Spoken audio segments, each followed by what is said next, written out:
Hi, I'm Dr. Chris Samuels, and I want to talk to you today about why setting boundaries feels so scary and how to do it anyway.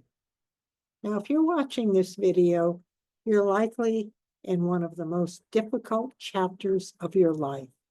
You've discovered your partner's sexual addiction, and now everyone, therapists, friends, maybe even your own inner voice, is telling you that you need to set boundaries. But here's what I want you to know. If the thought of setting boundaries makes your stomach tighten with anxiety, if it feels overwhelming or even terrifying, you're not alone. In my 30 years of working with partners like you, I've seen this fear countless times. And I want you to understand this fear makes complete sense. So let's talk about why setting boundaries after betrayal feels so scary. And more importantly, how you can move through that fear to create the safety you deserve. When I ask partners in my practice, what scares you the most about setting a boundary? I hear the same fears over and over. What if he gets angry and leaves? What if I'm being too controlling? What if he says I'm overreacting or being paranoid? What if he turns it around and makes me the problem? What if he chooses his addiction over our relationship? These fears aren't irrational. They're the natural result of betrayal trauma. Your sense of safety in the relationship has already been shattered. The last thing your nervous system wants is to risk creating more conflict or instability. So your brain tries to protect you by avoiding anything that might rock the boat further. You've also likely spent months, maybe years, walking on eggshells, trying not to trigger your partner's defensiveness or anger. Setting a boundary now can feel like the opposite of everything you've been doing to keep the peace. And here's something that might surprise you. Many of the partners I work with have never really learned how to set healthy boundaries. Maybe you grew up in a family where keeping everyone happy was your job, or where your needs came last. Maybe you learned that speaking up caused conflict, so you became the peacekeeper. The addiction discovery isn't just asking you to set boundaries, it's asking you to learn a completely new skill while you're already emotionally overwhelmed. So if boundary setting feels foreign and frightening, please be gentle with yourself. This is hard work, and it's okay that it doesn't feel natural yet. Here's what I want you to understand about boundaries. They're not weapons designed to hurt your partner. They're not ultimatums or punishments. Boundaries are simply you communicating what you need to feel safe enough to heal. When you say, I need transparency about your meetings after work, you're not trying to control him.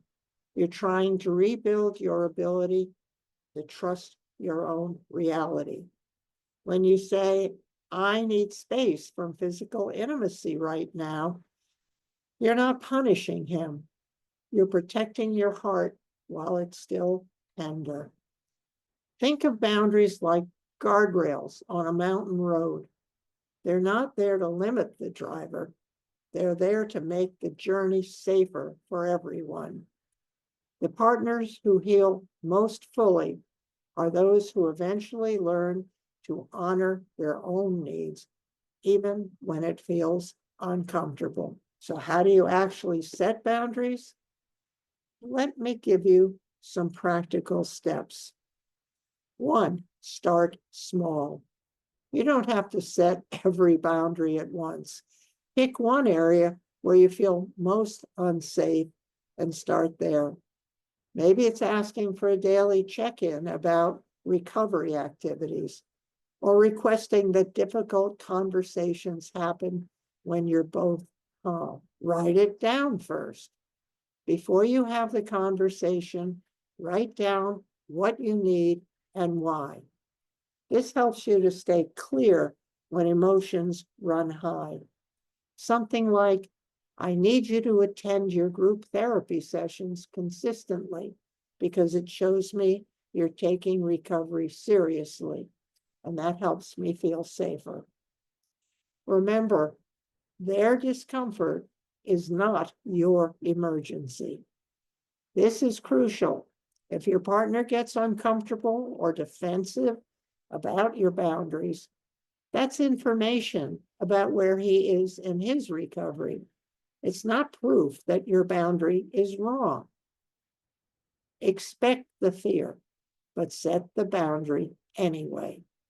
Your nervous system might never feel completely calm about boundary setting, especially early in this process.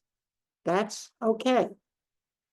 Courage isn't the absence of fear, it's feeling the fear and doing what you need to do anyway.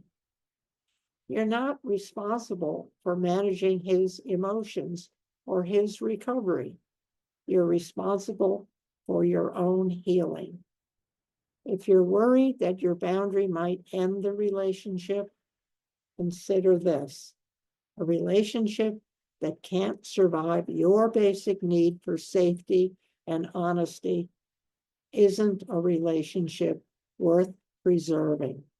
You deserve better than walking on eggshells for the rest of your life. Now, here's something we need to address.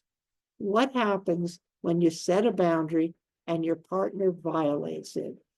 Because this will likely happen, especially early in recovery. First, recognize that boundary violations are information. They tell you where your partner truly is in his recovery process, regardless of what he says.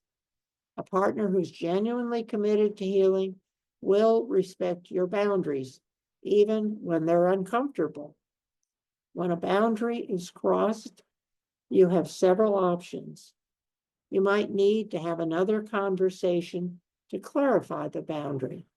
Sometimes partners genuinely misunderstand what you're asking for, but if the violation was clear and intentional, you may need to implement a consequence. Consequences aren't punishment. They're your way of protecting yourself when words aren't enough. If your boundary was, I need you to be home by 6 p.m. so I know where you are, and he consistently comes home at 8 p.m.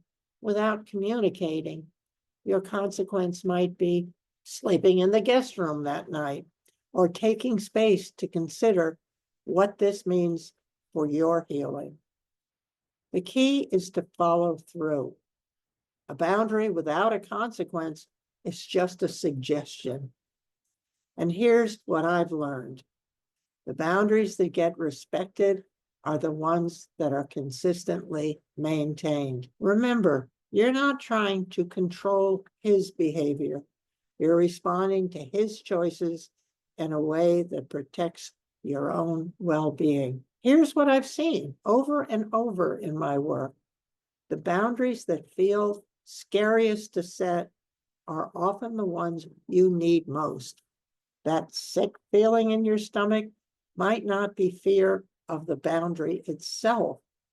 It might be fear of finally advocating for yourself after years of putting your needs last. Learning to set boundaries is really learning to believe that your needs matter, that your healing matters, that you deserve to feel safe in your own relationship.